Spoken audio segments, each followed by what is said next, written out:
कि हमारे हिंदू धर्म में जब व्यक्ति का मृत्यु हो जाता है तो उस सब को, उस लाश को शुद्ध पवित्र अग्नि में जलाया जाता है। जबकि हिंदू लोग, हम सनातनी लोग मृत शरीर को अग्नि से जलाते हैं।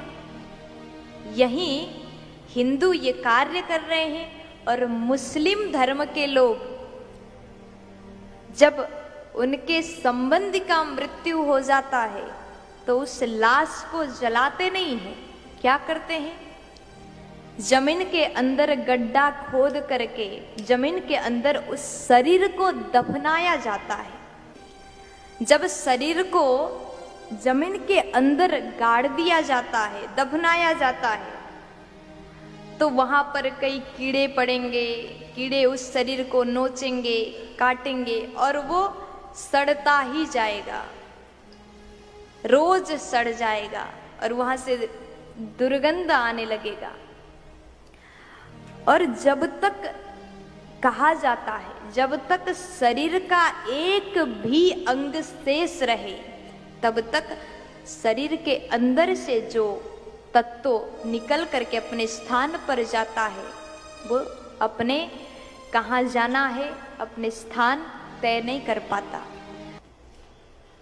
जय हिंद साथियों, जैसे कि अभी आप इन मोहतरमा को सुन रहे थे जो अभी बता रही थी कि हिंदू धर्म में मृत्यु होने के बाद में इंसान को जलाया जाता है, मुस्लिम धर्म में इंतकाल होने के बाद में दफना दिया जाता है। ये हर कोई जानता है। लेकिन इनकी बात जो मैं जवाब दूंगा, जो इन्हें बोल रहे थे कि बदबू आती है और ये होता है और वो होता है दफनाने से, तो मैं आपकी बात का बिल्कुल प्रॉपर जवाब दूंगा इस वीडियो में। जैसे कि आप गलत ज्ञान लोगों को दे रही हैं उसके बारे में मैं बताऊंगा।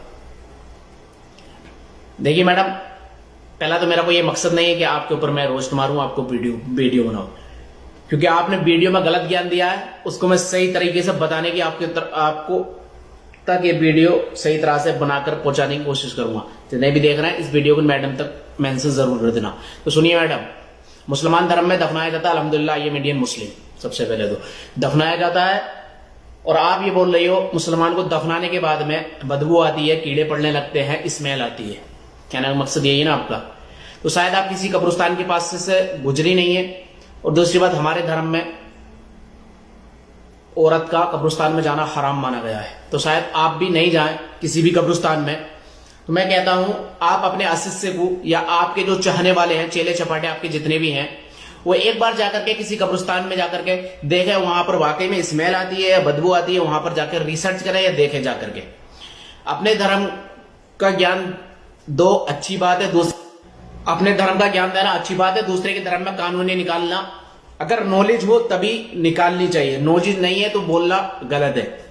आपकी बात से मैं एग्री हूं। अगर किसी शख्स को अगर वैसे ही जैसे दबाते, एक होता है दबाना, एक होता है दफनाना, दो अलग अलग है। किसी को भी दबा देते हैं कहीं भी तो उसमें बदबू स्मेल आने लगती है, आई एक्सेप्ट यू।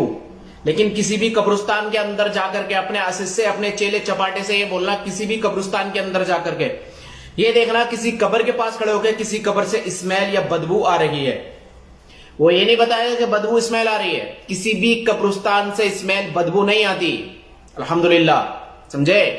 वो बात अलग है जिसने दुनिया में क्या किया उसके साथ कब्र में क्या हो रहा है, लेकिन बदबू स्मेल नहीं आती है। तो अपना ज्ञान अपने पास रखिए मैडम, आई समझ में ना। अपने धर्म का ज्ञान दीजिए, दूसरे के धर्म का ज्ञान मत दीजिए। दबाना दफनाना अलग अलग होता है। किसी शख्स को मारकर दबा दो, उसमें बदबू स्मेल आने लगती है, लेकिन दफनाना एक अलग चीज है जिसको हम अपने तरीके से मुसलमान अपने तरीके से दफनाते हैं। कभी भी स्मेल नहीं आती, कभी भी बदबू कब्रिस्तान के अंदर से नहीं आती, समझिए। तो अपने धर्म का ज्ञान दो, दूसरे के धर्म में अगर नॉलेज है तब बोलो, नॉलेज नहीं है तो बोलना बेकार है। और दूसरी बात, मेरा धर्म यह नहीं सिखाता किसी के धर्म पर उंगली उठाना, इतना सच्चा मेरा धर्म है। किसी के धर्म पर यह नहीं दिखाता कि तुम उंगलियां उठाओ, और ये भी नहीं सिखाता कोई तुम्हारे धर्म पर उंगलियां उठा रहा तो तुम चुप रहो, उसको रिप्लाई करो, बोलो, समझ गए। तो उम्मीद करता हूं अच्छी तरह से समझ में आ गई होगी। और ये वीडियो इन मोहतरमा तक जरूर पहुंचा देना मेरी, जो कि अभी बोल रही थी, समझे।